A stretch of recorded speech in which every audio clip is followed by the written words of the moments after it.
Assalamualaikum warahmatullahi wabarakatuh. Bismillahirrahmanirrahim. Alhamdulillahi rabbil alamin. Saudara-saudaraku di mana saja berada, kali ini akan saya sampaikan konten dengan judul Manusia Tak Berdaya dan Allah Maha Kuasa. Manusia adalah makhluk lemah. Kita akrab dengan kalimat la haula wala quwata illa billah. Kalimat tersebut biasa diterjemahkan dengan tidak ada daya dan kekuatan melainkan dengan pertolongan Allah.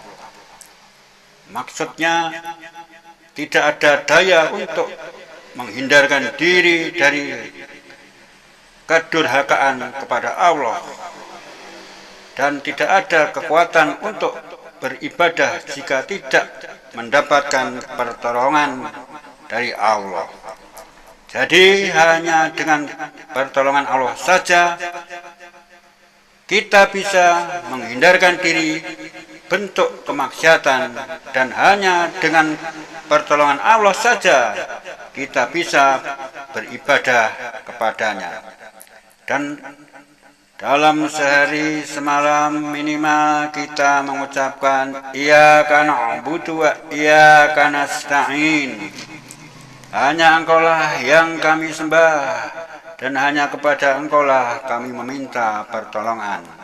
Quran Surat Al-Fatihah ayat 5. Saudaraku semuanya, ada banyak bukti dan contoh bahwa tanpa pertolongan Allah, manusia tidak kuasa berbuat apa-apa. Seorang ahli pidato yang luar biasa, yang jika pidato berapi-api, jika melontarkan humor semua orang bisa tertawa berbahak-bahak, dan jika menceritakan suatu tragedi, orang yang mendengarnya bisa menangis terseduh-seduh. Baginya, berpidato bukanlah sesuatu yang sulit, dan ia tidak lagi memerlukan persiapan. Orang menganggap bahwa kehebatan pidato orang tersebut adalah karena bakat yang dimilikinya dan upayanya untuk mengembangkan bakatnya itu. Mereka lupa bahwa orang tersebut bisa berpidato dengan hebat dikarenakan pertolongan Allah. Hingga suatu ketika orang itu diminta untuk berbicara di hadapan ribuan massa, dan ia menyanggupinya. Akan tetapi ternyata ketika mendekati hari H, suara orang tersebut mulai serak. Semakin dekat dengan waktu pelaksanaan, seraknya bukan berkurang, tetapi justru semakin bertambah parah. Dan saat pidato di panggung, suaranya sudah nyaris tidak terdengar. Saudaraku semuanya, ada salah seorang teman yang sudah mendaftarkan ibadah haji. Biaya sudah dilunasi, semua persyaratan sudah dipenuhi, dan ia pun sudah berpamitan dengan keluarga, rekan, dan handai tolan hendak berangkat ke Tanah Suci. Orang yang dipamitinya pun meminta oleh-oleh ini dan itu, meminta doa agar bisa begini dan begitu. Akan tetapi, ternyata teman saya tersebut tidak jadi berangkat, karena biro haji yang diikutinya gagal mendapatkan izin. Saudaraku yang dirahmati Allah, yang lebih naif lagi, ada orang yang berpacaran sampai melebihi batas. Mereka melakukan hubungan suami istri sebelum menikah. Si perempuan percaya kepada janji manis pacarnya, karena ia memang amat-amat mencintai pacarnya itu. Dan realitanya pacarnya belum pernah menipunya. Dengan janji akan segera dilamar, maka perempuan itu menyerahkan mahkota paling berharga, yang dimilikinya. Beberapa waktu kemudian perempuan itu pun hamil, mengandung buah cinta terlarang dari pacarnya. Dan yang lebih menyakitkan, pacarnya pergi entah kemana. Saudaraku yang dirahmati Allah, kisah di atas hanyalah bagian kecil dari berjuta kisah yang lain. Anda bisa mengingat-ingat dalam memori Anda suatu rencana yang sudah matang Anda persiapkan, ternyata gagal begitu saja hanya karena masalah sepele. Namun kadang sesuatu yang tidak direncanakan malah bisa kita dapatkan. Mengapa? Karena ada kuasa Allah di sana. Manusia hanya makhluk kecil yang tidak berdaya, sedangkan kekuasaan Allah tidak ada batasnya. Oleh karena itu, sandarkanlah semua kepada Allah, bukan kepada perbuatan kita. Akan tetapi ini bukan berarti kita tidak berbuat. Kita tetap harus berbuat.